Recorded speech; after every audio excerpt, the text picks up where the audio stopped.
ఈరోజు నేను దత్తి రాజేరు మండలం దత్తి సెక్రటరియట్కి వచ్చినప్పుడు నేను చూస్తున్నా ఎంతో అభిమానంగా ఎంతో ఉత్సాహంగా స్వాగతం పలికిన గ్రామ పెద్దలందరికీ గ్రామస్తులందరికీ స్వాగతం సుస్వాగతం అభినందనలు శుభాభినందనలు. సహచర మంత్రివర్గ సభ్యులు కొండపల్లి శ్రీనివాస్ గారు, సహచర మంత్రివర్గ సభ్యురాలు హోంశాఖ మంత్రి అనిత గారు, గౌరవ పార్లమెంట్ సభ్యుడు కలిశెట్టి అప్పలనాయుడు గారు, ఈరోజు సెర్ఫ్ CEO మీ అందరికీ మొదటి తారీఖు అయితే మొదటి గంటలోనే మీకు పింఛన్లు ఇప్పిస్తున్నటువంటి కరుణ గారు, పెన్షనర్స్ అయితే ఇక్కడ సత్యవతి గారు, యమున గారు, బంగారు కుటుంబాలు 2 ధనంజయ నాయుడు గారు, నాగమణి గారు, మార్గదర్శి త్రినాథరావు గారు, రవికుమార్ గారు, జిల్లా కలెక్టర్ రామసుందర్ రెడ్డి గారు, మరొకసారి మా యువతను చూస్తున్నా చాలా ఉత్సాహంగా ఈ కార్యక్రమంలో భాగస్వాములు అవుతున్నారు. ఇంకో పక్కన మా చిన్నారులు చూస్తున్న పిల్లల్ని తల్లికి వందనం హుషారు ఇంకా ఉంది, చాలా ఉత్సాహంగా ఉన్నారు. మా ఆడబిడ్డలను చూస్తున్న ఫుల్ జోష్లో ఉన్నారు. ఈ మధ్యకాలంలో స్త్రీశక్తి బస్సు పెడితే ఎంత ఉత్సాహంగా మీటింగ్కి వెళ్తున్నారో, బస్సులో వెళ్తున్నారో, నా మీటింగులు కూడా అంతే జోరుగా హుషారుగా వస్తున్నారో అలాంటి నా తెలుగింటి ఆడపడుచులందరికీ నమస్కారాలు, అభినందనలు, శుభాభినందనలు. మొట్టమొదటిసారిగా దసరా శుభాకాంక్షలు. రేపు రాబోయేది మళ్ళీ దీపావళి వస్తుంది. దీపావళికి కూడా అడ్వాన్స్ కంగ్రాచులేషన్, శుభాకాంక్షలు. ఇప్పుడు పండగలే పండగలు. ఒకప్పుడు పండగ చేసుకోవాలంటే చాలా ఇబ్బందులు. ఈరోజు ఎవ్వరికీ ఇబ్బంది లేదు. ప్రతి నెల మొదటి తారీఖు వస్తుందంటే అదొక పింఛన్ల పండగ అని చెప్పి నేను మీకు తెలియజేస్తున్నా. దేశంలోనే కాదు ప్రపంచంలోనే ఎక్కడా ఇవ్వని విధంగా ఆర్థిక భరోసా కల్పించే ఏకైక ప్రభుత్వం ఎన్డీఏ ప్రభుత్వం. అది ప్రభుత్వానికి పేదల పట్లుండే అభిమానం. 63,50,765 మందికి పింఛన్లు ఇస్తున్నాం. నెలలో ఈ ఒక్క కార్యక్రమంలో 2,745 కోట్ల పింఛన్ కింద ఇస్తున్నాం నెలవారీగా. 16 నెలలైంది నేను వచ్చి ముఖ్యమంత్రిగా. 48,019 కోట్ల రూపాయలు ఈ పేదవాళ్ళకి ఇచ్చిన ఏకైక ప్రభుత్వం ఈ ప్రభుత్వం అని చెప్పి నేను మీకు తెలియజేస్తున్నా. ఇంకొక పక్కన ఎవరైనా చనిపోతే చనిపోయిన నెల నుంచి వితంతో పింఛన్ ఇస్తున్నాం. ఇంకొక పక్క మీరు చూస్తే ఒక నెలలో తీసుకోకపోతే 2వ నెలలో ఇస్తున్నాం. ఆ విధంగా ఈ నెలలో 10,579 మందికి 4,23,00,000 వితంతో పింఛన్లు ఇచ్చాం. 2వ నెల కూడా పింఛను 2 కలిపితే 1,34,023 మందికి 108 కోట్లు ఇచ్చాం. 2 నెలలు తీసుకోకపోతే 3వ నెలలో 11,545 మందికి 14 కోట్లు ఇచ్చాం. ఇంత మునుపంతా కూడా మీరు చూస్తే ఒక నెల తీసుకోకపోతే కట్ చేసేవాళ్ళు, 2వ నెల తీసుకోకపోతే 2 నెలలు కట్ చేసేవాళ్ళు. నేను అది ఆలోచించలేదు. ప్రభుత్వానికి లాభం కాదు, ఈ పేదవాళ్లకు న్యాయం చేయాలనే ఏకైక ధ్యేయంతో 2 నెలలు తీసుకోకపోతే 3వ నెల కూడా ఇస్తున్నా. మీరు ఇంటి దగ్గరే ఉంటే కాదు, మీరెక్కడుంటే అక్కడికి ఎత్తుక్కుంటా మా వాళ్ళు వస్తున్నారు. నరేగా పనులు చేస్తే పని దగ్గరికి వస్తున్నారు. హాస్పిటల్లో ఉంటే హాస్పిటల్కి వచ్చి ఇస్తున్నారు. బంధువుల ఇంట్లో ఉంటే బంధువుల ఇంట్లో ఇస్తున్నారు. ఇంతవరకు ఎప్పుడూ జరగలేదు. ఎవరైనా సరే వృద్ధాప్య హాస్టల్లో ఉంటే అక్కడ కూడా ఈ పింఛన్లు ఇస్తున్నామని చెప్పి నేను మీకు తెలియజేస్తున్నా. ఒక్క విజయనగరం ప్రతి నెల 2,75,682 మందికి పింఛన్లు ఇస్తున్నాం. దగ్గర 117 కోట్లు ఇస్తున్నాం. గజపతి నగరం నియోజకవర్గంలో 39,641 మందికి ఇస్తున్నాం. 17 కోట్లు ఇస్తున్నాం. మీ దత్తి గ్రామంలో 706 మందికి నెలవారీగా 29 లక్షల రూపాయలు మీకు ఇస్తున్నాం. మీ ఆదాయం వ్యవసాయం కంటే పింఛన్లోనే ఎక్కువ ఆదాయం వస్తూ ఉంది.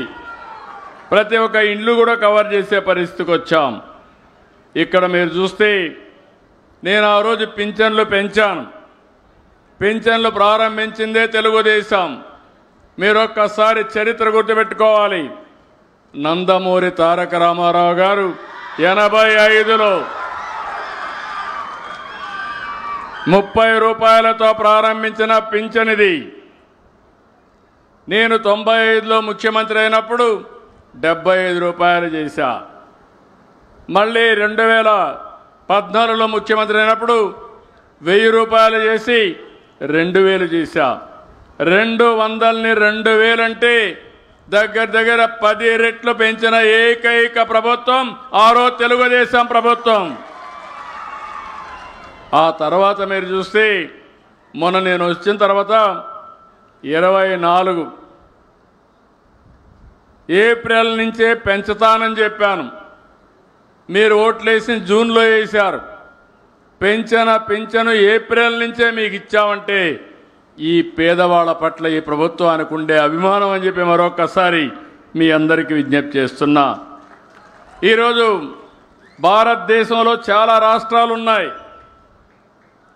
ఏ రాష్ట్రంలో ఈ విధంగా పింఛన్లు ఇవ్వడం లేదు. ఈరోజు మీరు చూస్తే 4,000 వితంతువులకి వృద్ధులకి, 6,000 రూపాయలు దివ్యాంగులకి, ఎవరైనా కిడ్నీ పేషెంట్ ఉంటే అదే మరిగా డయాలసిస్ చేసుకుంటే 10,000 రూపాయలు ఇచ్చాం.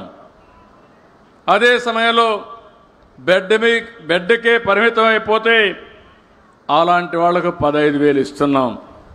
అంటే ఈ ప్రభుత్వం ఒక మానవత్వంతో ఆలోచిస్తున్నాను. ఇంకో పక్క నేను రాకపోతే ఎవరైనా నిర్లక్ష్యం చేస్తారనే ఉద్దేశంతో ప్రతి నెల ఒక గ్రామానికి వచ్చి నేరుగా పర్యవేక్షిస్తున్నానంటే ఏ ఒక్కరికి ఇబ్బంది రాకూడదనే ఉద్దేశంతోనే ఈ కార్యక్రమాన్ని చేపట్టానని చెప్పి మీ అందరికీ తెలియజేస్తున్నా. రాష్ట్రంలో దేశంలో 29 రాష్ట్రాలు ఉన్నాయి. ఉత్తరప్రదేశ్ మనకంటే 3 రెట్లు ఎక్కువ ఉంది. పెద్ద రాష్ట్రం. వాళ్ళు ఇచ్చేది 560 కోట్లు. తెలంగాణ రాష్ట్రం నేనే ఆ రోజు సంపద సృష్టించాం. మనకంటే ఆదాయం ఎక్కువ వస్తుంది. ఈరోజు అక్కడ ఇచ్చేది 879 కోట్లు.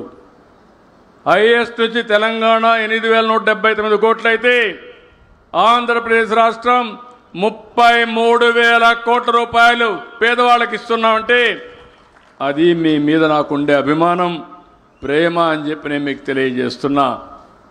ఈ విషయాలు మీరు గుర్తుపెట్టుకోవాలి. ఎందుకు నేను ఈ విషయం చెప్తున్నానంటే 100 మంది ఉంటే 13 మందికి పింఛన్లు ఇస్తున్నాం. ఇంకో పక్క 59 మంది మా ఆడబిడ్డలకే పింఛన్లు ఇస్తున్నా. ఈరోజు మగవాళ్ళ కంటే కూడా ఆడబిడ్డలు అన్ని విధాలా పైకి తేవడానికి అనేక కార్యక్రమాలు తీసుకున్నామని చెప్పి కూడా నేను మీకు తెలియజేస్తున్నా. ఈరోజు మీరు చూసినప్పుడు 48,019 కోట్ల రూపాయలు ఖర్చు పెడితే 28,331 కోట్లు మా ఆడబిడ్డల చేతికి ఇస్తున్నానంటే దానికంటే సాటిస్ఫాక్షన్ నా జీవితంలో ఇంకొకటి ఉండదని చెప్పి తెలియజేస్తున్నా. ఈరోజు ఒక విషయం మీరు గుర్తుపెట్టుకోవాలి. నేనేదో ఒక పింఛన్తోనే సరిపెట్టలేదు. సూపర్ 6 చెప్పాం. సూపర్ హిట్ చేశామా లేదా అని మిమ్మల్ని అడుగుతున్నా. సూపర్ హిట్ చేశామంటే గట్టిగా చెప్పండి. సూపర్ 6ని సూపర్ హిట్ చేశామని గట్టిగా హర్షాన్ని ఆమోదాన్ని తెలియజేయండి. పిల్లలు చూసి అడిగాను, 2 పిల్లలుంటే 2కి వస్తూ ఉంది. నేను రాష్ట్రమంతా చూస్తే 6 మంది పిల్లలుంటే 6 మందికి ఇచ్చాం. నేను ఒకే మాట చెప్పాను, ఎవరైనా రాకపోతే టెక్నికల్గా ప్రాబ్లం ఉంటే ఇక్కడే కలెక్టర్ చెప్తున్నా ఇమ్మీడియట్గా సార్ట్అవుట్ చేస్తారు. కానీ ఒక్కరికి కూడా ఇగ్నోర్ కావడానికి వీలు లేదు. అర్హులైన ప్రతి ఒక్కరికి పింఛన్లు ఇచ్చే బాధ్యత, తల్లికి వందనం ఇచ్చే బాధ్యత నాదని మరొక్కసారి మీ అందరికీ హామీ ఇస్తున్నా. ఈ కార్యక్రమంలో 63,77,000 మందికి ఇచ్చాం. 10,090 కోట్ల రూపాయలు శాంక్షన్ చేశాం. ఇదేదో మీకు డబ్బులు ఇవ్వడం కాదు, ఇది కేవలం పథకమే కాదు, ఈ పిల్లల అద్భుతమైన భవిష్యత్తుకు ప్రభుత్వం పెట్టే పెట్టుబడి. అది నేను ఇచ్చే భరోసా అని మరొకసారి మీ అందరికీ తెలియజేస్తున్నా. ఈరోజు మా ఆడబిడ్డలున్నారు, అప్పుడప్పుడు మర్చిపోతారు. దీపం పెట్టింది నేనే, గుర్తుందా తల్లి అని అడుగుతున్నా. 98, 99లో నా తల్లి పడిన కష్టం పడకూడదని నా ఆడబిడ్డలకు మొట్టమొదటిసారిగా దీపం సిలిండర్లు ఇచ్చా. అవునా కాదా అని అడుగుతున్నా ఇక్కడే ఆడబిడ్డలందరినీ. మళ్ళీ కొంతమంది ధరలు పెరిగాయని వాడకం మానేస్తే మళ్ళీ ఈరోజు 3 సిలిండర్లు ఉచితంగా గ్యాస్ ఇచ్చానంటే అది మా ఆడబిడ్డల పైన నాకుండే అభిమానం అని మరొక్కసారి తెలియజేస్తున్నా. 1 కోటికి పైన ఇచ్చాం. 2,66 లక్షల సిలిండర్లు ఇచ్చాం. 1,718 కోట్లు ఖర్చు పెట్టాం.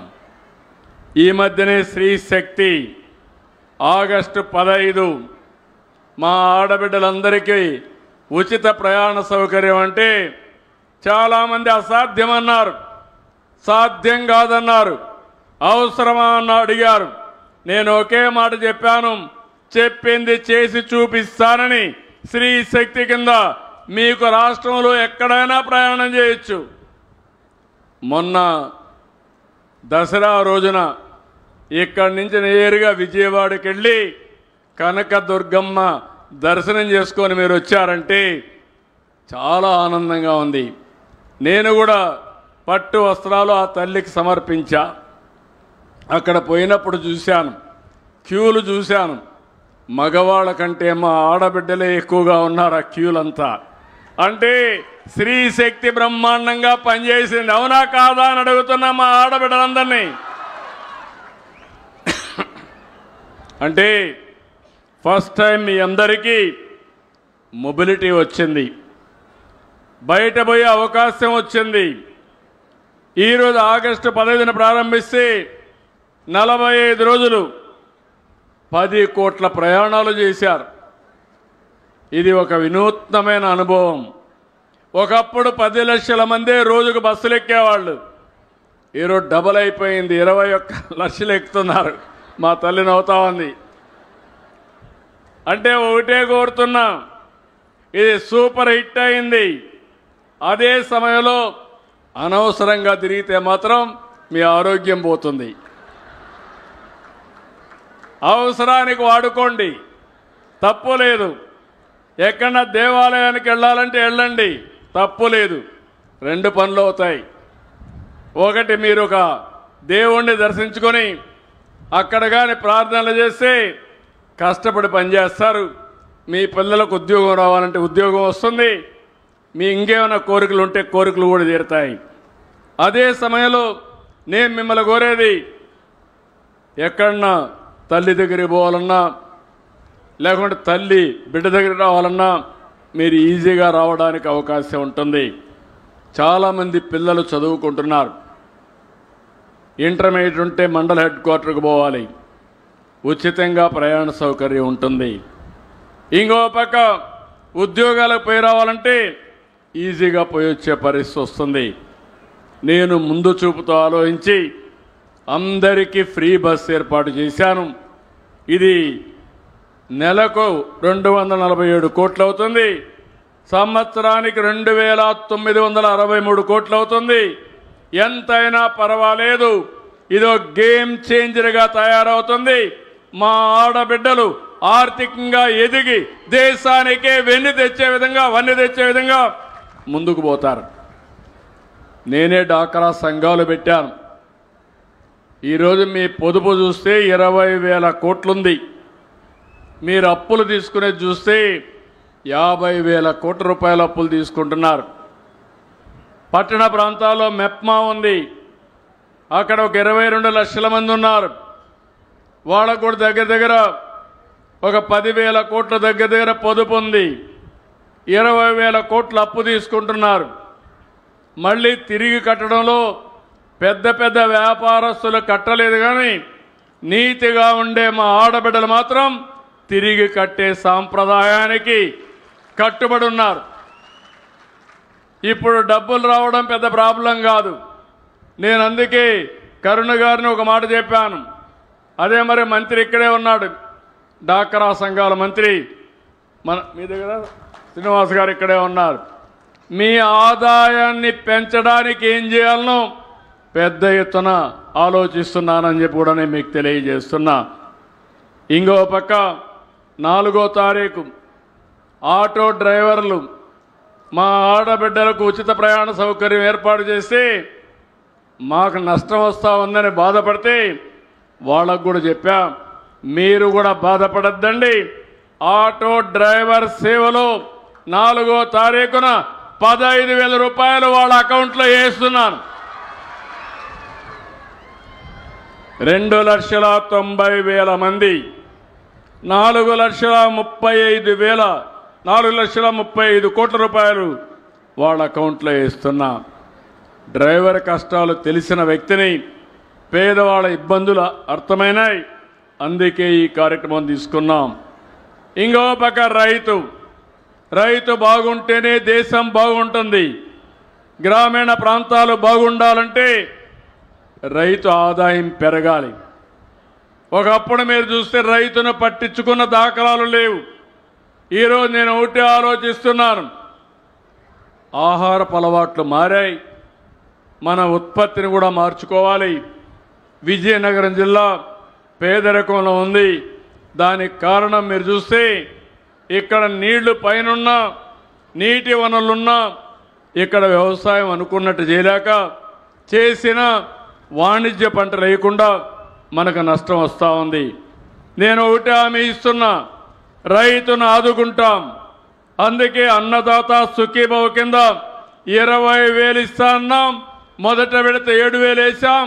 మిగిలిన 14,000 కూడా మీ అకౌంట్లో వేసే బాధ్యత మాదని మరొక్కసారి మీ అందరికీ హామీ ఇస్తున్నా. 46,85,000 వేసాం. 3,174 కోట్ల రూపాయలు మీ అకౌంట్లో వేసి ఒక విజయనగరంలో 2,27,000 మందికి 152 కోట్ల రూపాయలు జమ చేశాం. ఇక్కడే యువత ఉన్నారు. నేను ఒకటే చెప్తున్నా మా యువత అందరికీ, నేను ఆ రోజు చాలా స్పష్టంగా చెప్పాను, సూపర్ 6లో మొట్టమొదటిది మెగా డిఎస్సి చేస్తానని మొదటి సంతకం పెట్టాను. సంవత్సరంలో పూర్తి చేశాను. మీ నియోజకవర్గంలో 107 మందికి ఉద్యోగాలు వచ్చాయంటే అది ఈ ప్రభుత్వం యొక్క పట్టుదల. మొన్నే అందరినీ పిలిచాను, నేనే సర్టిఫికెట్లు ఇచ్చాను. వాళ్ళ ఆనందం చూస్తే నేను చాలా మీటింగులకు వెళ్ళాను, కానీ వాళ్ళ ఉద్యోగం వచ్చిన వాళ్ళందరూ చాలా జుబిలెంట్గా ఉన్నారు, చాలా ఆనందంగా ఉన్నారు. మొట్టమొదటిసారిగా ఉద్యోగం వచ్చిన వాళ్ళ ఉత్సాహం ఎట్లుంటుందో నేను చూశాను.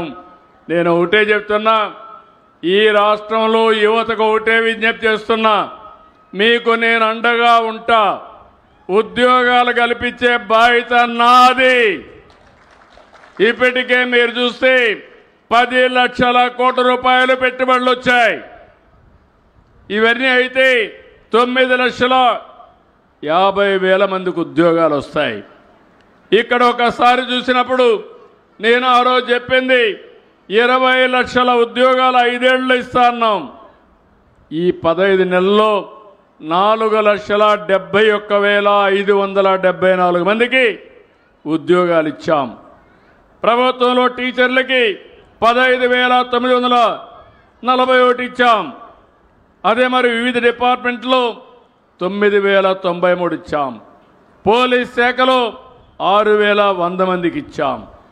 ఈరోజు నేను చెప్పాను వర్క్ ఫ్రమ్ హోమ్ చదువుకున్న వాళ్ళు ఉన్నారు. మీ ఇంటి దగ్గరనే మీరు పనిచేసే అవకాశాన్ని కల్పిస్తున్నాం. 5,500 మందికి ఉద్యోగాలు ఇచ్చాం. విశాఖపట్నం మీకు దగ్గరే ఉంటుంది. భోగాపురం ఎయిర్పోర్ట్ వస్తూ ఉంది. ఇప్పుడే టీసీఎస్ వచ్చింది.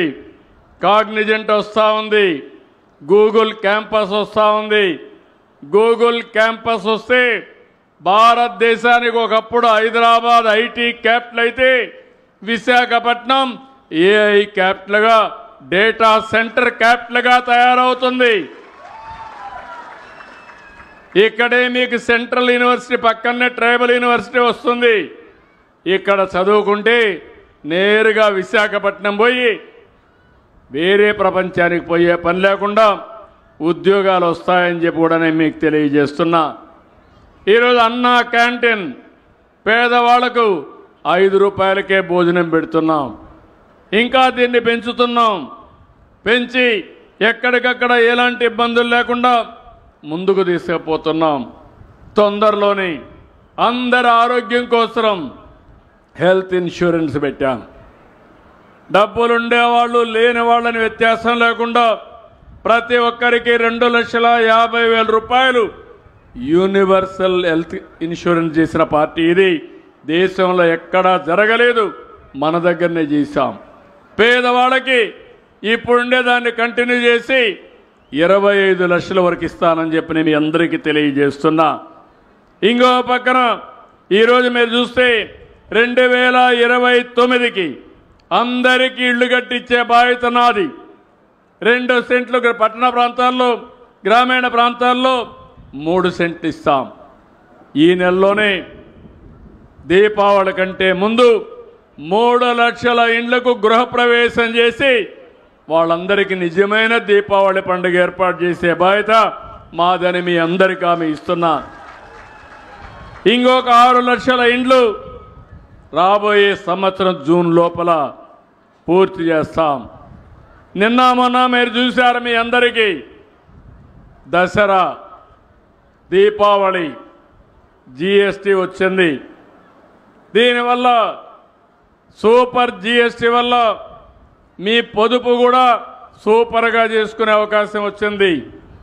ధరలు తగ్గాయి, కొనుగోలు శక్తి పెరిగింది, మీ ఆదాయం పెరుగుతుంది. మీరు వాడే అన్ని వస్తువులను మీరు చూస్తే నిత్యావసర వస్తువులు కానీ, మందులు, వ్యవసాయ పరికరాలు, కారు కావాలంటే కారు కూడా ధర తగ్గింది, ఎలక్ట్రానిక్ వస్తువుల ధరలు తగ్గాయి. ఈ విధంగా మొత్తం పేద మధ్యతరగతి కుటుంబాలకి వెసులుబాటు కల్పిస్తూ ఎక్కడ కూడా కన్ఫ్యూజన్ లేకుండా, ఒకప్పుడైతే ఎంత ఇస్తారో తెలిసేది కాదు. ఈరోజు 2,5,18,0 పేదవాళ్ళు వాడే వస్తువులకి ట్యాక్స్ లేదు. కొన్ని వస్తువులకు 5%. బాగా పెద్దవాళ్ళు ఉంటే అలాంటి వస్తువులకు మాత్రం 18% చేశారు. దీనివల్ల రాష్ట్రంలో 8,000 కోట్ల రూపాయల ఆదాయం తగ్గుతుంది. తగ్గినా పర్వాలేదు, మా పేద ప్రజలకి 8,000 కోట్ల రూపాయల ఆదాయం వస్తుందని చెప్పి మీ అందరికీ తెలియజేస్తున్నా. కొత్త స్లాబ్ల వల్ల ప్రతి నెల దగ్గర 1,500 రూపాయలు మీకు ఆదా అవుతుంది. ఇంకో పక్క శుభవార్త, నేను ఒక మాట చెప్పాను. నేను కష్టపడతాను, నా అనుభవంతో పనిచేస్తాను, ప్రభుత్వాన్ని ఘాట్లో పెడతాను, సమర్థత పెంచుతాను, అభివృద్ధి, సంక్షేమం, సుపరిపాలన ఒక పద్ధతి ప్రకారం తీసుకుపోతానని చెప్పాను. ఈరోజు నేను అడుగుతున్నాను, ఈ ప్రభుత్వ సమర్థ పాలనలో అర్హులైన ప్రతి ఒక్కరికి సంక్షేమ కార్యక్రమాలు అందిస్తున్నాం. ఇప్పుడు నేనే ఒక కిడ్నీ పేషెంట్ ఇంటికి వెళ్ళాను. దురదృష్టం వెంటాడింది. తల్లి ముందుకొచ్చింది. కిడ్నీ తల్లి డొనేట్ చేసింది. ఆపరేషన్ చేసుకున్నాడు. ఉన్న 3 ఎకరాలు అమ్మేశాడు. అప్పట్లోనే నేను 1,60,000 రూపాయలు డబ్బులు కూడా ఇచ్చాను. కానీ అప్పులు చేసి కిడ్నీ ట్రాన్స్ప్లాంటేషన్ చేసుకున్నాడు. దినదినం గండంగా భావిస్తున్నాడు. ఈరోజు నేను వచ్చి అలాంటి కిడ్నీ పేషెంట్కి 10,000 రూపాయలు ఇచ్చాను. అది ఇచ్చినప్పుడు నాకు అనిపించింది నా జన్మ సార్థకమైందని చెప్పి ఆనందపడుతున్నాను. అదే సమయంలో ఆ తల్లికి 6,000 ఇచ్చాం. అంటే ఇతనికి 1,20,000 వస్తుంది. తల్లికి దగ్గర దగ్గర 72,000 వస్తుంది. 2 పిల్లలున్నారు. 2 పిల్లలకు ఒకటే చెప్పాను, 15,000 రూపాయలు వేసాం. మొన్నే తల్లికి వందనం వల్ల 26,000 వచ్చింది. అంటే మీరు గుర్తుపెట్టుకోవాల్సింది, ఒక కుటుంబానికి దగ్గర దగ్గర 2,20,000 రూపాయలు ఈ ప్రభుత్వం వల్ల వచ్చిందంటే దానికంటే తృప్తి ఉంటుందో మీరు ఒక్కసారి ఆలోచించమని మిమ్మల్ని అందరినీ కోరుతున్నాను. అర్హులందరికీ న్యాయం చేయాలి. దానికోసం ఈ ప్రభుత్వం ఉన్నాం. ఇంకో పక్క సమర్థత పెంచుతున్నాం. ఒకప్పుడు విద్యుత్ ధరలు విపరీతంగా పెంచారు. 9 సార్లు పెంచారు. 32,000 కోట్ల రూపాయలు మీ మీద భారం వేశారు. నేను వస్తానే చెప్పాను. నేను వచ్చిన తర్వాత విద్యుత్ రంగం పనితీరు మెరుగవుతుంది, ధరలు తగ్గించకపోయినా పెంచనని చెప్పా.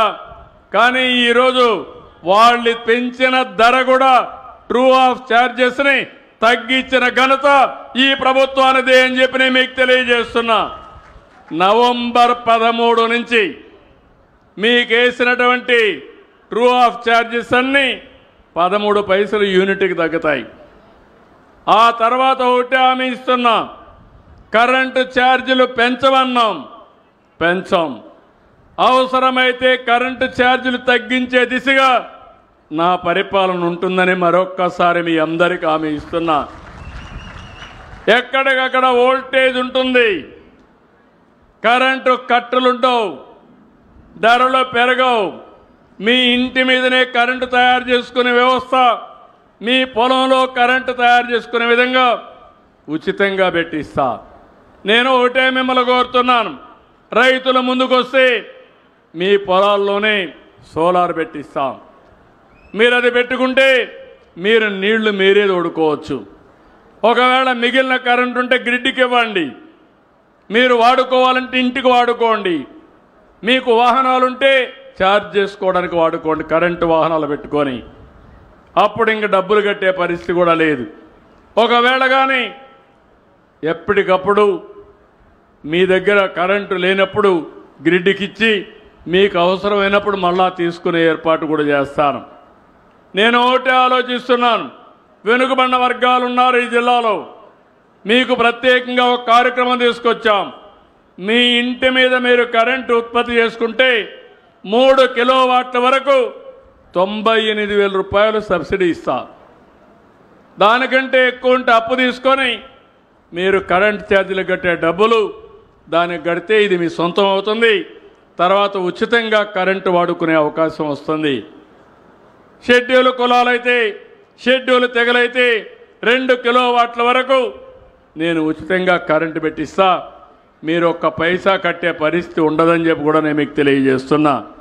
ఇలాంటి కార్యక్రమాలతో మనం ముందుకు పోతున్నాం. ఈరోజు ఇక్కడుండే మిమ్మల్ని అందరినీ ఒకటే కోరుతున్నాను, ఉత్తరాంధ్ర విశాఖపట్నం, శ్రీకాకుళం, విజయనగరం పేదరికం ఉండే జిల్లా.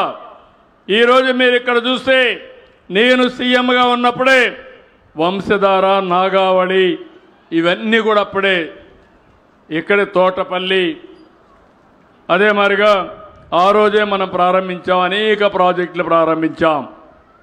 తారక రామ తీర్థసాగర్ ఇవన్నీ ప్రారంభించాం. ఈరోజు ఉత్తరాంధ్రలో 2000 కోట్లు ఖర్చు పెట్టి 100% అన్ని ప్రాజెక్టులు 2 సంవత్సరాల లోపల పూర్తి చేసే బాధ్యత నాదని మరొకసారి మీ అందరికీ హామీ ఇస్తున్నా. తారక రామారావు తీర్థసాగర్ నేనే ఫౌండేషన్ వేశాను. ఎప్పుడు వేశానంటే 2000 ఆ ప్రాంతంలో వేశాను. 25 ఏళ్ళైనా ఇంకా పూర్తి కాలేదు. ఇమ్మీడియట్గా పూర్తి చేస్తాం. తోటపల్లి రిజర్వాయర్కి నేనే ఆ రోజు ఫౌండేషన్ వేసి మళ్ళీ నేనే పూర్తి చేశాను. మళ్ళీ వదిలేశారు. కుడి కాలువ గజపతి నగర్ కాలువలు పూర్తి చేస్తాం. ఇంకో పక్కన ఈ జిల్లాలో మీరు కొన్ని విషయాలు కూడా చెప్పారు. ఇప్పటికే మీరు ఒక్కసారి ఆలోచిస్తే మొత్తం ఉత్తరాంధ్రలో రాబోయే రోజుల్లో అనేక అభివృద్ధి కార్యక్రమాలు చేస్తాం. Visakhapatnam steel plant కాపాడాం. 11,440 కోట్లు ఇప్పించాం. ఇంకో పక్కన విశాఖపట్నంలో ఏదైతే రైల్వే జోన్ కూడా తీసుకొచ్చాం. ఇంకో పక్కన ఆర్సీఆర్ మితలైతే 1,47,00,000తో స్టీల్ ప్లాంట్ ఏర్పాటు చేస్తున్నారు. విశాఖపట్నం ఒక ఐటీ క్యాపిటల్గా తయారవుతుంది. టీసీఎస్ వస్తూ ఉంది, కాగ్నిజెంట్ వస్తూ ఉంది, గూగుల్ వస్తుంది, ఎక్సెంచర్స్ వస్తాయి. ప్రపంచ స్థాయి కంపెనీలకన్నింటికీ కేంద్రంగా ఉంటుంది. భోగాపురం ఎయిర్పోర్ట్ వస్తుంది. మీ ఊరికి భోగాపురం పోవాలంటే 1 గంటలో పోవచ్చు. విశాఖపట్నం వాళ్ళకంటే మీకు అనుకూలంగా ఉంటుంది. ఇది విజయనగర అభివృద్ధికి పెద్ద ఎత్తున దోహదం చేస్తుందని చెప్పి కూడా నేను మీకు తెలియజేస్తున్నా. ఇంకో పక్క వైజాగ్ రాయ్పూర్ గ్రీన్ఫీల్డ్ హైవేతో సెంట్రల్ ఇండియా కనెక్టివిటీ పెరుగుతుంది. ఇంకో పక్క మీరు ఒక్కసారి చూస్తే నేను చెప్పిన అన్ని ప్రాజెక్టులు పూర్తి చేసి ఉత్తరాంధ్ర సుజల స్రవంతిని కూడా పూర్తి చేసి గోదావరి నుంచి వంశధారకు అనుసంధానం చేస్తాం. ఇంత మునిపి మన వంశధార నాగావళి అనుసంధానం చేశాం. ఇప్పుడు నాగావళి నుంచి వేదవతి వరకు తీసుకొస్తాం. అదే మరి ఉత్తరాంధ్ర సుజల స్రవంతి పైకి తీసుకొచ్చి వేదావతి కలిపి మొత్తం వంశధార వరకు తీసుకుపోతామని చెప్పి కూడా నేను మీకు తెలియజేస్తున్నా. దీనివల్ల మీకు నీటి ఎద్దడి లేదు. ఇప్పుడే మన మిత్రులు ఒక రిక్వెస్ట్ కూడా చేశారు. ఆ రిక్వెస్ట్ని చూస్తే ఏదైతే సార్వగడ్డ మినీ రిజర్వాయర్ 26 కోట్లు అవుతుంది. దత్తి రాజేరు గజపతి నగర మండలాలకి పెద్ద ఎత్తున నీటి వనరులు కల్పించే పరిస్థితి వస్తుంది. 27 కోట్లు అవుతుంది. అయినా పర్వాలేదు, 2 సంవత్సరాల లోపల పూర్తి చేసి మీకు నీళ్లు ఇచ్చే బాధ్యత ఈ ప్రభుత్వాన్ని. ఇదే కాకుండా గిరిజన విశ్వవిద్యాలయం పక్కనే వస్తుంది. ఇంత మునుపైతే ఒక ప్రభుత్వం ఉండేది. ప్రభుత్వం వస్తూ ఉంటే మీరు చూసుంటారు, అప్పుడు చెట్లన్నీ నరికేసేవాళ్ళు, పరదాలు కట్టేవాళ్ళు. ఉన్నాయా ఇప్పుడు పరదాలు? చెట్లు నరుకుతున్నారా ఇప్పుడు? ఎవరైనా వచ్చిన వాళ్ళు వెళ్ళిపోతారని పక్కనంతా కూడా గోతులు తవ్వేవాళ్ళు పోనీయకుండా. పోలీసులు అడ్డం పడేవాళ్ళు. నిజమా అబద్ధమా అని మిమ్మల్ని అడుగుతున్నా. వాస్తవం అయితే ఒక్కసారి గుర్తు తెచ్చుకొని చప్పట్లు కొట్టిండే వాస్తవని. ఎవరు నవ్వినా అప్పుడుండే ప్రభుత్వం మిమ్మల్ని వేధించేవాళ్ళు. అవునా కాదు? కేసులు పెట్టేవాళ్ళు. నవ్వడానికి వీల్లేదు, ఫ్రీగా మాట్లాడడానికి వీల్లేదు. ఎన్ని ఇబ్బందులు పెట్టాలనో అన్ని ఇబ్బందులు పెట్టారు. 2024లో మళ్ళీ రాష్ట్రానికి స్వాతంత్రం వచ్చిందంటే, మీరందరూ స్వేచ్ఛగా ఉన్నారంటే అది ఈ యొక్క ఎన్డీఏ ప్రభుత్వం ఇచ్చినటువంటి స్వాతంత్రం అని చెప్పి కూడా నేను మీకు తెలియజేస్తున్నా. నాకు కానీ కక్ష ఉంటే విశ్వవిద్యాలయాన్ని మళ్ళా మార్చాలి. మార్చను. నేను తుగ్లక్ కాదు, ఆ తుగ్లక్ రోజులు అయిపోయినాయి. అందుకే ఇక్కడే కడతా, ఇంకా బాగా కడతా, డబ్బులు ఇప్పిస్తా. ఇప్పించడమే కాదు, ఒక మంచి విశ్వవిద్యాలయాన్ని ఇక్కడ ఏర్పాటు చేసే బాధ్యత నాదని మీ అందరికీ హామీ ఇస్తున్నా. అక్కడ కూడా ఇంత మునుపు ఏదైతే పెట్టారో అక్కడైతే ఒక గ్రేహౌండ్స్ క్యాంపస్ కూడా ఏర్పాటు చేస్తున్నాం. ఇలాంటి మంచి కార్యక్రమాలతో మనం ముందుకు పోతున్నాం. ఈ ఊర్లో, ఈ మండలంలో, ఈ జిల్లాలో కూడా మత్స్యకారులు చేప వేటకి ఏదైతే మన మత్స్యకారులకు ఒక జట్టి కావాలని చెప్పి కోరారు, తప్పకుండా కట్టిస్తామని చెప్పి కూడా నేను మీ అందరికీ హామీ ఇస్తున్నా. ఇంకో పక్కన జామి మండలం శాసనాపాలెం నుంచి వేదవేమిలి మార్గంలో హై లెవెల్ బ్రిడ్జ్ ఒకటి కావాలన్నారు, అది కూడా శాంక్షన్ చేస్తామని చెప్పి మీ అందరికీ హామీ ఇస్తున్నాను.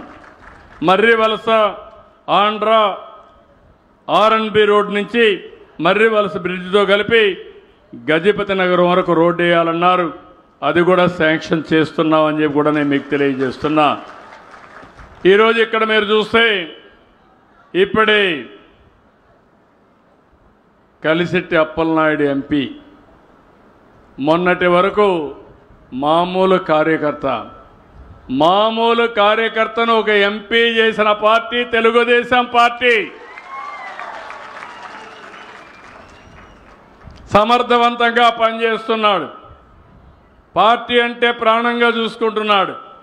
ఆయన్ని మనస్ఫూర్తిగా అభినందిస్తున్నానని చెప్పి కూడా నేను మీకు తెలియజేస్తున్నా. ఇంకో పక్కన ఇప్పుడే ఎమ్మెల్యే గారు ఇక్కడ మంత్రి, మొదటిసారి వాళ్ళ తాత కూడా ఒకప్పుడు ఎంపీ, ఇక్కడ రాజకీయ కుటుంబం. మొన్నటి వరకు వాళ్ళ బాబాయ్ కూడా ఇక్కడే ఎమ్మెల్యేగా ఉన్నాడు, బాగా చదువుకున్నాడు. ఇంకా కష్టపడాలి, ఇంకా మీకు అందుబాటులో ఉండాలి.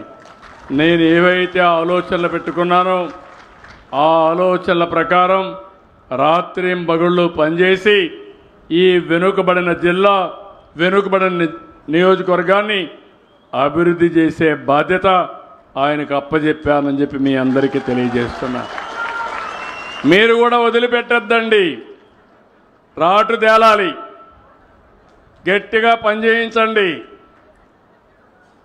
ఎందుకంటే ఈ నియోజకవర్గానికి అవసరం. అందుకే యువకుడు, ఉత్సాహవంతుడు, చదువుకున్నాడు, జాక్పాట్ మేరగా ఎమ్మెల్యే ప్లస్ ఒకటేసారి మంత్రి కూడా, డబుల్ జాక్పాట్. కానీ ఆయన కష్టపడాలి. ఏదైతే నేను ఆశలు పెట్టుకున్నానో ఆ ఆశల్ని నిరూపించుకునే బాధ్యత అయిందని చెప్పి నేను మీకు తెలియజేస్తున్నా.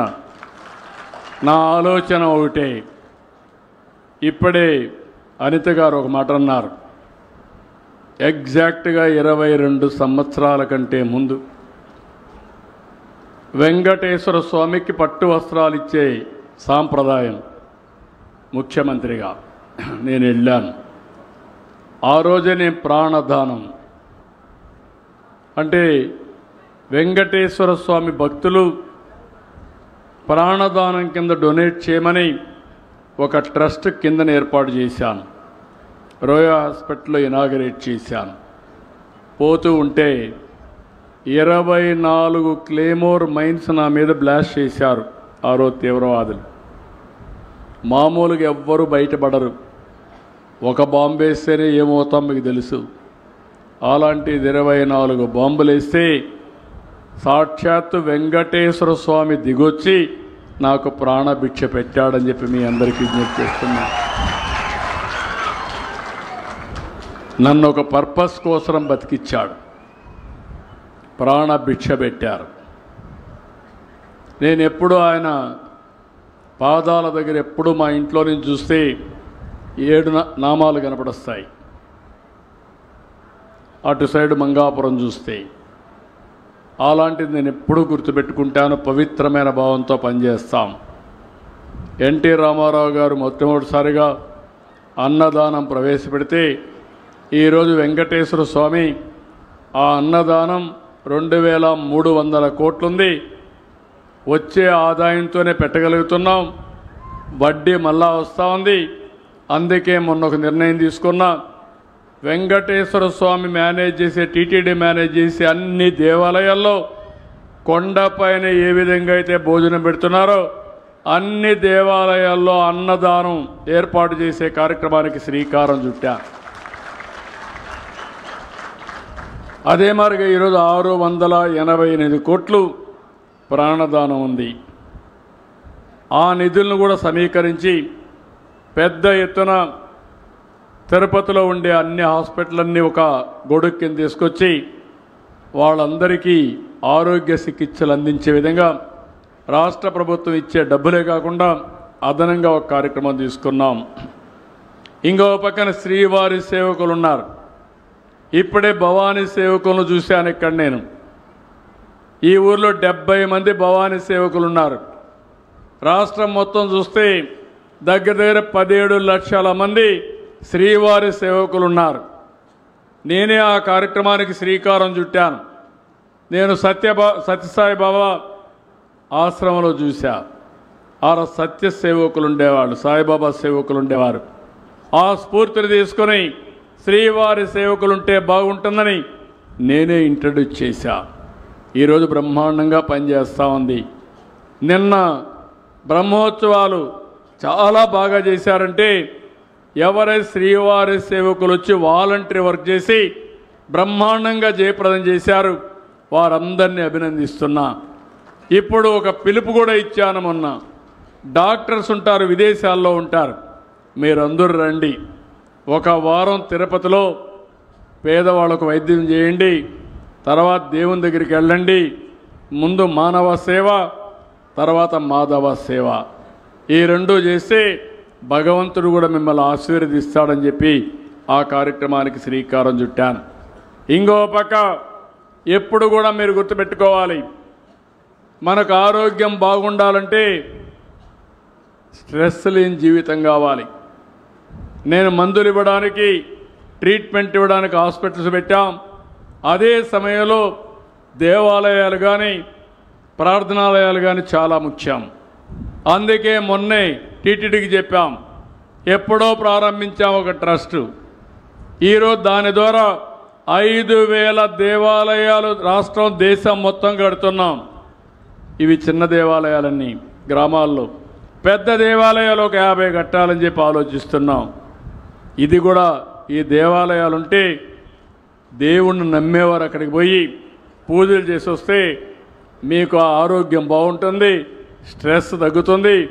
అందుకే ఈరోజు స్త్రీశక్తి కింద మీకు ఉచిత ప్రయాణ సౌకర్యం పెట్టాం. మీరు ఎక్కడికి పోవాలన్నా, కడాన శ్రీశైలం పోవాలన్నా నేరుగా పోయి మల్లికార్జున స్వామిని చూసుకొని తిరిగి రావచ్చు అని చెప్పి మీ అందరికీ విజ్ఞప్తి చేస్తున్నా. ఒక దివ్యక్షేత్రం, శక్తిపీఠం మల్లికార్జున స్వామి. 2 శక్తిపీఠాలు ఉన్నాయి, దేశంలో ఎక్కడా లేవు. ఒక్కొక్కరికి ఒక విశ్వాసం ఉంటుంది. వాళ్ళ విశ్వాసాలని గౌరవిస్తున్నాను. హిందువుల కోసం దేవాలయాలు, ముస్లింలంతా మసీదులు, క్రిస్టియన్స్ ఉంటే ఏవైతే చర్చిలు కట్టుకోవడానికి కూడా సహాయం చేశాం. ఇలాంటి కార్యక్రమాలు చేస్తున్నాయి. నేను ఒకటే ఈ విజయనగరంలో చెప్తున్నాను, ఈ జిల్లా అభివృద్ధి కావాలి, తప్పకుండా మీకు అండగా ఉంటాను.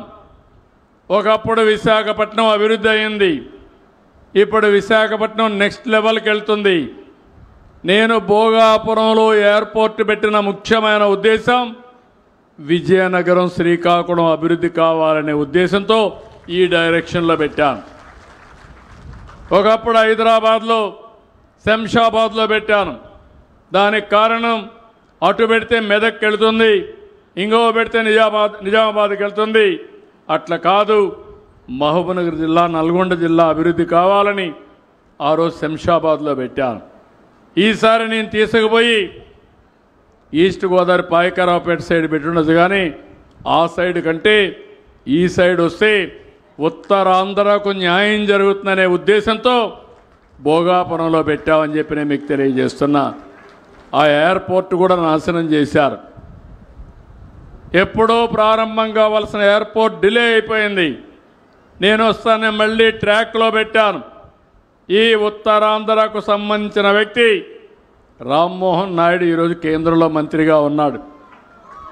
ఆయన్ని కూడా మంత్రిగా చేసుకున్నాం.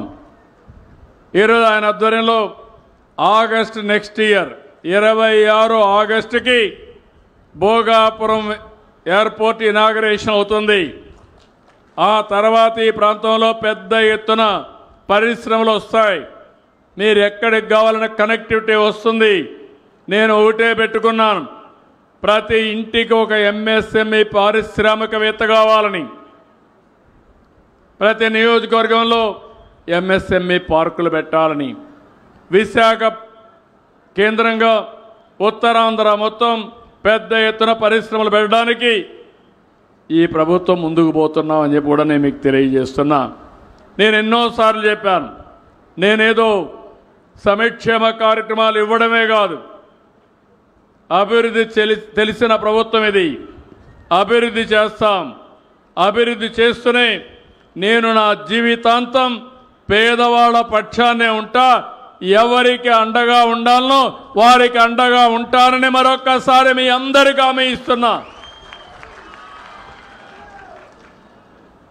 చివరి ఊపిరున్నంత వరకు, చివరి రక్తపు బొట్టున్నంత వరకు ఈ పేదవాళ్ళ కోసం, ఈ ప్రజల కోసం పనిచేస్తానని మరొక్కసారి మీ అందరికీ హామీ ఇస్తున్నా. అందుకే నేను సంక్షేమమే కాకుండా అభివృద్ధి చేస్తూనే మీ అందరికీ కష్టాలు లేని సుపరిపాలన. ఈరోజు మీరు చూసుంటారు, ఇప్పుడిప్పుడు ఏ పని కావాలన్నా ఆఫీసుకు పోయే పని లేదు. ఇంకా అన్నీ సెల్ ఫోన్ ద్వారా చేసుకునే అవకాశాలు వచ్చేస్తున్నాయి. లంచాలు ఇచ్చే పని లేకుండా చేయాలని ఆలోచిస్తున్నాను. అది కూడా మీ అందరికీ హామీ ఇస్తున్నా. మీరు నాతో సహకరిస్తే ₹1 లంచం లేకుండా సుపరిపాలన ఇచ్చే బాధ్యత నాదని మరొకసారి మీ అందరికీ హామీ ఇస్తున్నా. రోడ్లు వ్యవస్థ బాగుండాలని. ఒకప్పుడు గుంతలు పడిన రోడ్లు, ఈరోజు అన్ని గుంతలు పూడ్చాం. ఈరోజు రోడ్లన్నీ బాగు చేస్తాం. రవాణా సౌకర్యాలని బాగు చేస్తాం. అభివృద్ధికి పెద్దపీట వేస్తామని కూడా మీ అందరికీ తెలియజేస్తున్నా. ఇలాంటి కార్యక్రమాలు మనం పెట్టుకొని ముందుకు పోయినప్పుడు నేను ఇచ్చే సంక్షేమం, చేసే అభివృద్ధి వల్ల కొంతమంది పైకి వస్తారు. అదే సమయంలో నేను ఒక పిలిపిచ్చాను, P4 అని. అంటే బంగారు కుటుంబాలు, పేదవాళ్ళందరినీ ఐడెంటిఫై చేశాం. సమాజంలో అట్టడుగు నుండి 10 లక్షల కుటుంబాలను ఐడెంటిఫై చేశాం. సమాజంలో పైకి వచ్చిన వాళ్ళని మార్గదర్శకులుగా ఎంపిక చేశాం. వీళ్ళు 1 లక్ష మంది అయ్యారు. 1,00,000 మంది 10 లక్షల మందిని దత్తత తీసుకుంటున్నారు. ఈరోజు ఏ విధంగా చేస్తారో వాళ్ళు మీకు ఒకసారి చెప్తారు. నేను ఎందుకంటే సమాజాన్ని అభివృద్ధి చేయడం, పేదరికాన్ని నిర్మూలించడం నా ఒక్కరి బాధ్యతే కాదు. సమాజం వల్ల పైకి వచ్చిన ప్రతి ఒక్క వ్యక్తి కింది వాళ్ళను కూడా పైకి తీసుకొచ్చే బాధ్యత తీసుకోవాలి. అలాంటి కార్యక్రమానికి శ్రీకారం చుట్టాం. ఇది దేశంలో మొట్టమొదటిది. ఇది జరిగితే ఆర్థిక అసమానతలు తగ్గించి మెరుగైన జీవన ప్రమాణాలు మీకు ఇవ్వడానికి ఉపయోగపడుతుంది. నా ఆశయం ఒకటి, 2047, ఇప్పుడు 25లో ఉన్నాం. 47 అంటే 22 సంవత్సరాలు. 2000లో నేను విజన్ 2020 తీసుకొచ్చాను. ఆ రోజు మన ఆంధ్రప్రదేశ్ రాష్ట్రానికి. ఈరోజు హైదరాబాద్ దానికి నమూనా, దానికి సాక్షి. ఈరోజు 47కు నేను ఏదైతే తీసుకొస్తున్నానో ఎవ్వరికి అనుమానం అవసరం లేదు. మీరు ఒకటే చేయాల్సింది, నేను చెప్పేది మీరు అర్థం చేసుకోండి, మీరు కూడా అనుసంధానం కాండి, దీన్ని ఆచరించండి. తప్పకుండా మీ అందరూ పైకి వస్తారని చెప్పి మీ అందరికీ విజ్ఞప్తి చేస్తున్నా. అట్లా కాకుండా కొన్ని పార్టీలు ఉంటాయి, వాళ్ళు చెయ్యరు, వేరే వాళ్ళు చేస్తూ ఉంటే చేయనియరు. తప్పుడు వార్తలు వేస్తారు, సోషల్ మీడియాలో చెప్పి ప్రజలను రెచ్చగొట్టాలనుకుంటున్నారు. నేను అందుకే చెప్పా, ఈ CBN 14 సంవత్సరం CBN కాదు, 1995 CBN అని చెప్తున్నా. ఎవరికైనా డౌట్ ఉంటే ఒకసారి పాత చరిత్రకి వెళ్తే, ఎవరైనా కానీ law and order problem create చేయాలంటే అదే చివరి రోజు. మా ఆడబిడ్డల జోలుకొస్తే కబద్దార్ జాగ్రత్తగా ఉండండి. ఒకవేళ గంజాయి మత్తుంటే గంజాయి మత్తు వదిలిస్తా, రాజకీయ ముసుగుంటే ముసుగు తొలగిస్తా, రౌడీల్ని రౌడీలుగానే చూస్తానని చెప్పి మరొకసారి హెచ్చరిస్తున్నా. స్వేచ్ఛ, రక్షణ, మా ఆడబిడ్డలు ఫ్రీగా తిరిగే రోజు వస్తే దానికంటే మించిన ఆనందం ఇంకోటి ఉండదు. దీనికి అందరినీ సహకరించమంటున్నా. సహకరిస్తే సహకారం తీసుకుంటా, అడ్డం వస్తే ఏం చేయాలో చేసి చూపిస్తా. తమాషా కాదు. అందుకే మిమ్మల్ని కూడా కోరుతున్నా. ఈరోజు నేను చూసినప్పుడు అనిపిస్తుంది, నేను వచ్చినప్పటి నుంచి చూస్తున్న 2 గంటల 17 నిమిషాలు అయింది, అయినా ఒక్కరు కదలలేదంటే దీన్ని చూసిన తర్వాత నా మీద ఈ ప్రభుత్వం పైన మీకు విశ్వాసం ఉంది. ఈ విశ్వాసాన్ని కొనసాగించండి. మీరే చూస్తారు ఏం చేయబోతున్నామో. ఎందుకంటే మీరందరూ ఆశీర్వదిస్తే అదే నాకు బలం. మీరందరూ ఓట్లేశారు. నేను మా మిత్రుడు పవన్ కళ్యాణ్ ఇద్దరం కలిసి పోటీ చేశాం. బీజేపీ కలిసి వచ్చింది. 3 పార్టీలు, డబల్ ఇంజన్ సర్కార్, డబల్ డిజిట్ గ్రోత్ వచ్చింది. దీనివల్ల లాభాలు ఏంటని మీరు ఆలోచిస్తే, కేంద్రంలో ప్రభుత్వం ఉంది, ఇక్కడ ప్రభుత్వం ఉంది. నేను ఏది కూడా వదిలిపెట్టను. దానికి కేంద్రం సహకరిస్తున్నారు. ఈ 2 వల్ల బాగుపడేది ఓట్లేసిన మీరే బాగుపడుతున్నారని మరొక్కసారి విజ్ఞప్తి చేస్తున్నా. 57% ఓట్లేశారు, 94% అభ్యర్థులు గెలిపించారు. నేను అందుకే చెప్పాను, ఇద్దరు కొత్త వాళ్ళైనా కొత్త జోడి యంగ్స్టర్స్ ఇద్దరిని గెలిపించిన ఘనత మీదే. నేను వాళ్ళని కూడా వదిలిపెట్టను. వీళ్ళనే కాదు, అందరు ఎమ్మెల్యేలకు చెప్తున్నా, 1 to 1 చెప్తున్నా, వాస్తవాలు తెప్పించుకుంటున్నా, ఎప్పటికప్పుడు చెప్తున్నా. మారే వరకు ప్రయత్నం చేస్తా. మారకపోతే ఏం చేయాలో నేను మాత్రం ఒకే లక్ష్యం. ఆ లక్ష్యం ఈ పేదవాళ్ళు బాగుపడాలి, ఈ రాష్ట్రం అన్ని రంగాల్లో అభివృద్ధి కావాలి. అదే సమయంలో అధికార యంత్రాంగానికి కూడా చెప్పా, మీరు పనిచేయండి, శ్రద్ధ పెట్టండి, మీకు నేను అండగా ఉంటా. కానీ అందరినీ, ఉద్యోగస్తులందరినీ సరిగా చూసుకుంటాం. వాళ్ళు కూడా మన భాగస్వాములే అభివృద్ధిలో. కానీ అట్లని చెప్పి మేము పనిచేయం అంటే మాత్రం కుదరదు. ముందు నేను తిట్టేవాడిని, ఇప్పుడు తిట్టను. మీరు ఎందుకు చెయ్యలేదో ప్రజల దగ్గరకు వచ్చి మిమ్మల్ని నిలబెడతానని చెప్పి నేను మీకు తెలియజేస్తున్నా. అలాంటి డేటా అంతా కూడా తయారు చేశా. ఈ ఊర్లో ఏం జరిగిందో నాకు ఇన్ఫర్మేషన్ ఉంటుంది, నా సెల్ ఫోన్లోనే ఉంటుంది. ఎత్తుక్కునే పని కూడా లేదు. ఈ సెల్ ఫోన్లు అన్నీ ఉంటాయి. అందుకే అందరినీ కోరుతున్నా, అందరం కలుద్దాం, సమిష్టిగా పనిచేద్దాం. ముందు మార్గం నేను హార్డ్ వర్క్ చేయమనడంలా, స్మార్ట్ వర్క్ చేయమంటున్నా. ఒకప్పుడు విపరీతంగా కష్టపడేవాళ్ళం, పరిగెత్తిచ్చేవాడిని. ఇప్పుడు పరిగెత్తక్కర్లా. 10 గంటల నుంచి 5 గంటలు పనిచేస్తే మధ్యాహ్నం 1 గంట రెస్ట్ తీసుకుంటే, భోజనం చేసి పనిచేస్తే ఏమి నష్టం లేదు. ఈ 6 గంటలు పనిచేయండి, మీరు బ్రహ్మాండంగా అన్ని పనులు అయిపోతాయని చెప్పి కూడా నేను మీకు తెలియజేస్తున్నా. కొత్త ఒరవడికి శ్రీకారం చుడుతున్నా. మీరే చూస్తారు 5 ఏళ్లలో ఏ విధంగా పనులు వస్తాయో. ఒక నిర్దిష్టమైన విధానాలు, నిర్దిష్టమైన ప్రోగ్రెస్ ఇచ్చే బాధ్యత నాది. దానికి సహకరించే బాధ్యత మీది. ఇప్పుడు నేను అన్నీ చేసిన తర్వాత ఎవడో వచ్చేది చెప్తే మీకు అనుమానం వస్తే అది ప్రమాదానికి దారితీస్తుంది. అట్లా కాకుండా మీరు ఆలోచించాల్సింది మీ భవిష్యత్తు కోసం ఆలోచించండి, మీ పిల్లల భవిష్యత్తు కోసం ఆలోచించండి.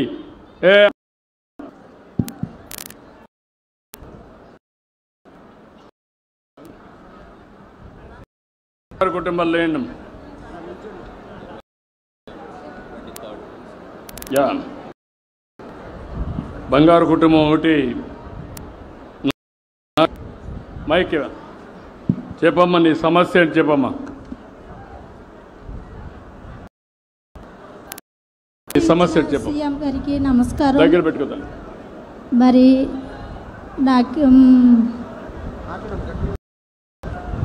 మా ఆయన గారు చనిపోయారు. నాకు 2 పిల్లలండి.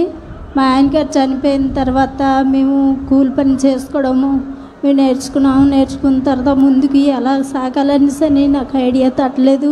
2 బిడ్డలు చదువుకున్నారు. పాప బీఎడ్ ఇంటర్ చదివింది. బాబు డిగ్రీలో మధ్యలో ఆపేశారు. ఆపేసిన తర్వాత ఆ బిడ్డల జీవితాలు ముందుకి ఎలా కొనసాగుతాయో నాకైతే తెలియదండి. మరి నా మనసు అయితే సతమతం అయిపోతుంది. నేను ఎలా పిల్లలు పోషించుకోవాలని మార్గంలో ఉన్నాను. ఎంతమంది అమ్మ మీకు? ఇప్పుడు 3 మీరు ఇంట్లో? ఎవరు? రండి, మీరు రండి, పైకి రండి,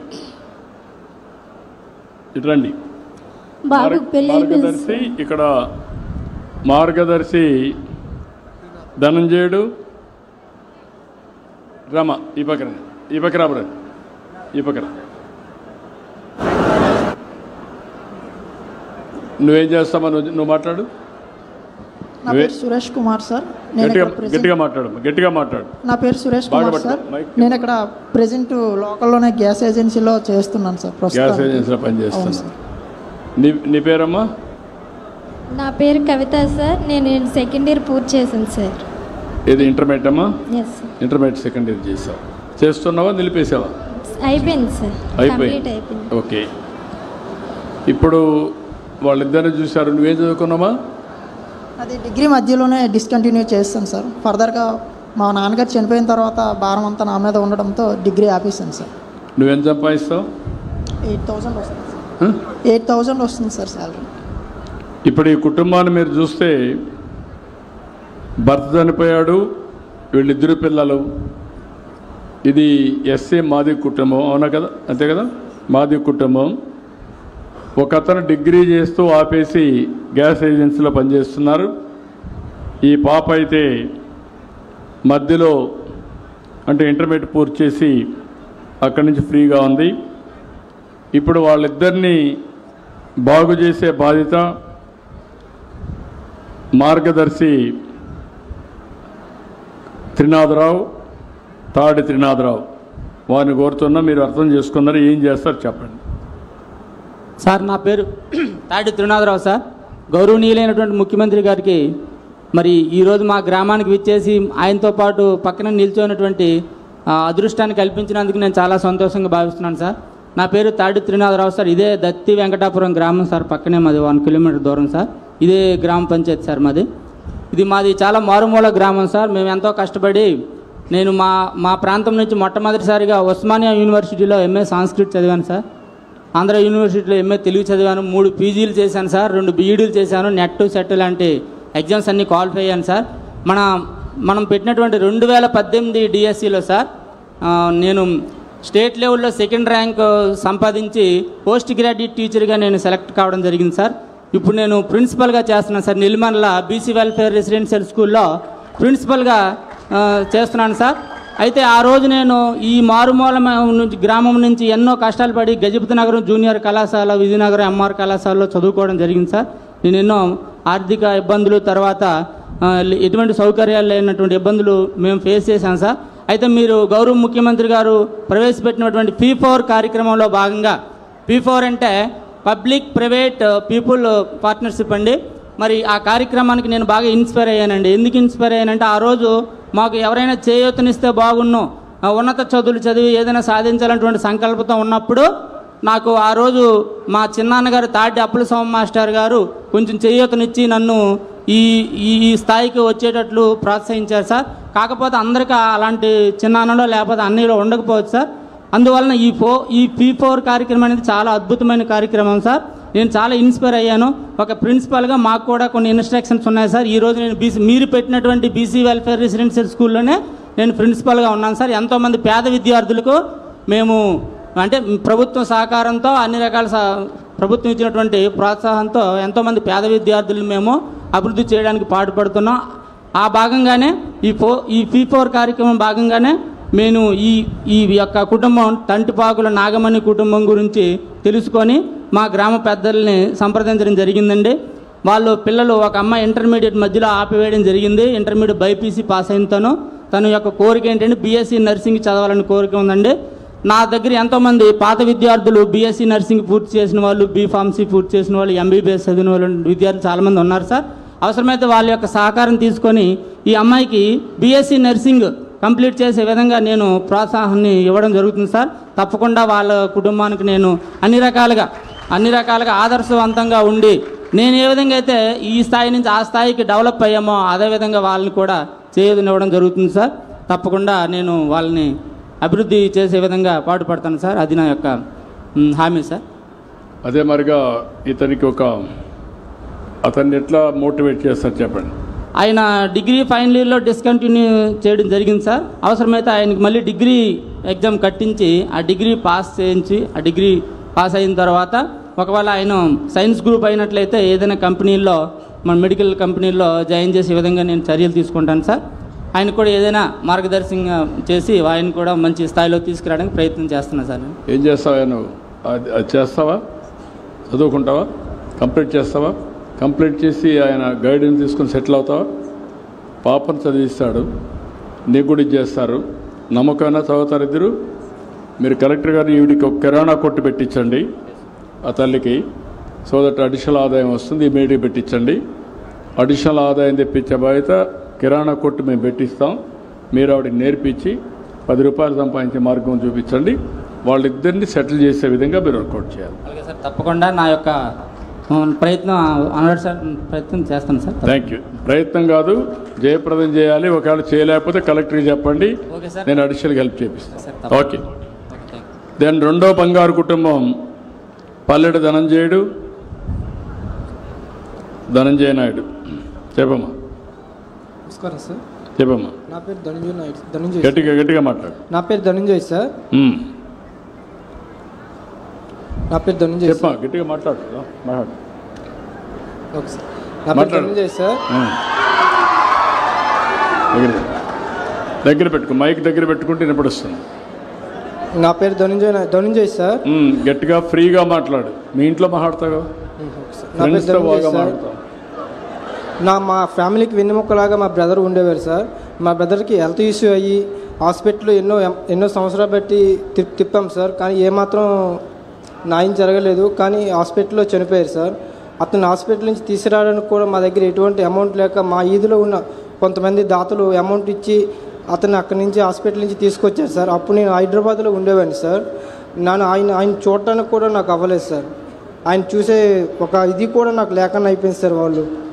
ఆ తర్వాత నేను ఇంటికి వచ్చాను సార్. ఇంటికి వచ్చేసరికి చూద్దామన్నా సరే ఆయన ఫేస్ కూడా నా ముందు లేదు సార్. నేను చాలా బాధపడ్డాను సార్. తర్వాత ఏమో మా ఫ్యామిలీ బాధ్యత అంతా నా మీదకి వచ్చింది సార్. మా మదర్ అండ్ మా ఫాదర్ ఇద్దరు కూడా ఓల్డ్ ఏజ్ సార్. వాళ్ళు ఏం పని చేయలేరు. మా అన్ని పిల్లలు కూడా చదువుకుంటున్నారు సార్. వాళ్ళు ఏం చేయలేరు. వాళ్ళ నుంచి నేను ఏం ఆశించలేదు సార్. కానీ మా ఫ్యామిలీ కోసం నేను ఏదో ఒకటి చేయాలి, ఏదో ఒక వాళ్ళకి ఫుడ్ పెట్టాలనే ఉద్దేశంతో నేను వైజాగ్ వెళ్ళిపోయాను సార్. వైజాగ్ వెళ్ళిపోయిన తర్వాత అక్కడ నేను ఏం చేయాలో నాకు తెలియదు. నాకు అంత చీకటి, ఏం చేసినా నాకేం కనబడుతుంది. చేయించే ఆధారం కూడా నాకు ఎవరూ లేదు సార్. నేను చేద్దామన్నా నాకు ఎవరో పనిచ్చేవారు కూడా లేదు. నా డిగ్రీ కంప్లీట్ అయిపోయింది కానీ నాకు తగ్గ జాబ్ కూడా ఏమీ రాలేదు సార్. నేను ఎంతో వెయిట్ చేశాను కానీ ఎన్నో తిరిగాక నేను చాలా ఇంటర్వ్యూలు ఫేస్ చేశాను సార్. ఎవరు నాకు ఏ జాబ్ ఇవ్వలేదు. కానీ నేను లాస్ట్కి ర్యాపిడో, స్విగ్గీ అనేవి ఇవి ఫేస్ చేస్తూ వీటి చేశాను సార్. ఇవి చాలా చేసి ఎంత చేసినా కష్టానికి ఫలితం అనేది వచ్చేది కాదు సార్. అయినా సరే నేను చీకట్లో ఎన్నో కాలం ఏడ్చాను సార్. ఎంతో ఏడ్చాను కానీ నాకేంటి ఏ న్యాయం జరగలేదు సార్. అయినా సరే మా ఫ్యామిలీకి ఫుడ్ పెట్టాలి, మా మదర్ని మా ఫాదర్ని ఒక స్థాయిలో చూడాలనుకున్నా కానీ నాకు అవ్వలేదు. మా బ్రదర్ నన్ను లిమిట్ చేయడం వల్ల నేను ఎంతో బాధపడుతున్నా సార్ ఇప్పుడు కూడా. కానీ ప్రజెంట్ మా అన్నయ్య గారు, వదిన అండ్ మా పిల్లలు కూడా చాలా దూరంగా ఉంటారు సార్. వాళ్ళు బతుకు కోసం చాలా దూరం వెళ్ళి అక్కడ ఉండి వాళ్ళకి నేను ఏమీ చేయలేని బాధపడుతాను సార్ ఇప్పుడు కూడా. మా వదిన గారు ఇక్కడికి వచ్చినా సరే తనకి కనీసం అక్కడి నుంచి డ్రాప్ చేయడానికి కూడా ఎవరు ఉండరు సార్. ఓకే అమ్మా, ఎక్కడుంది ఇప్పుడు మీ వదిన? రాజమండ్రి సార్. రాజమండ్రి. అక్కడ ఏం చేస్తుంది ఆవిడ? అక్కడ కూలి పని చేసుకుంటారు సార్. ఇప్పుడు పింఛన్ వస్తుంది ఆవిడకి? పింఛన్ వస్తుంది సార్.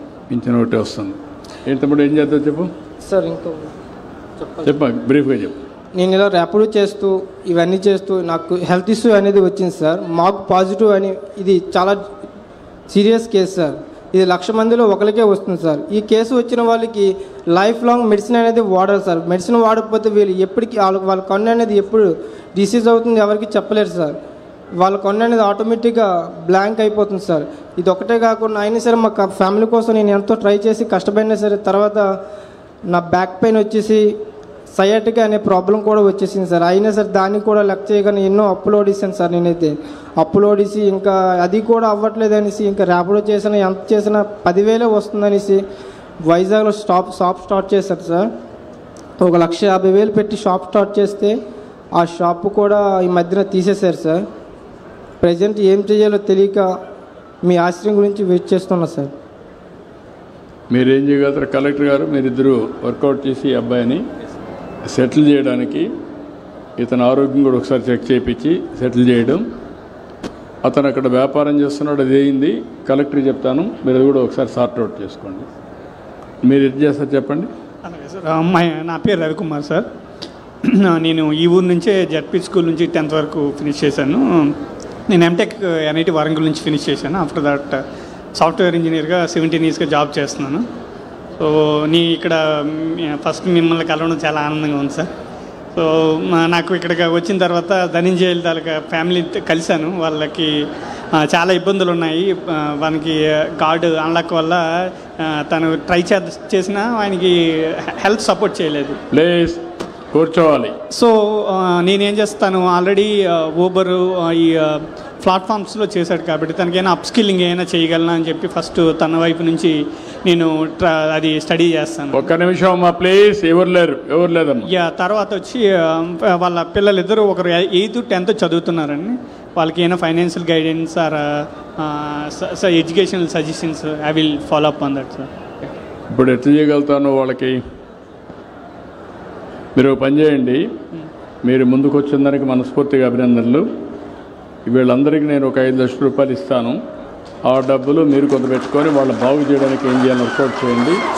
వీళ్ళు అతని ఆరోగ్యం ఏదైనా ప్రాబ్లం ఉంటే చెప్పండి, అది టెస్ట్ చేసి ఆర్థిక సహాయం చేయండి. ఇరండి, మీరు 5 లక్షలు ఇప్పుడు ఇచ్చేసేయండి ఆయనకు.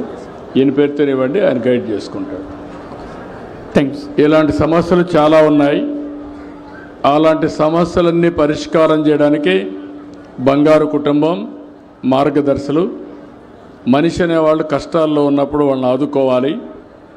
అలాంటి ఆదుకోవడానికి ఈ కార్యక్రమాన్ని తీసుకొచ్చాం. ఈ కార్యక్రమం జయప్రదం అయితే చాలా వరకు సమస్యలు కొంతవరకైనా పరిష్కారం అవుతాయి. దీన్ని చిత్తశుద్ధిగా ప్రతిసారి చేస్తున్నానంటే దీన్ని లాజికల్గా తీసుకుపోవడం కోసం ఈ పని చేస్తున్నామని చెప్పి తెలియజేసుకుంటూ, ఈరోజు ఇక్కడికి వచ్చినప్పుడు మీరు ఇచ్చిన అవకాశానికి ప్రతి ఒక్కరికి పేరు పేరున మనస్ఫూర్తిగా ధన్యవాదాలు. జై హింద్. ధన్యవాదాలు సార్. ఆంధ్రప్రదేశ్ రాష్ట్ర చరిత్రలోనే కాకుండా దేశ చరిత్రలోనే ఒక గొప్పదైనటువంటి సంక్షేమ అభివృద్ధి సందేశాన్ని అందించిన మాన్య ముఖ్యమంత్రి వారికి ధన్యవాదాలు తెలియజేస్తూ, గౌరవ ముఖ్యమంత్రి వారి చేతుల మీదుగా మార్గదర్శులకు సన్మానం సత్కారం. ఇంత గొప్ప ప్రపంచ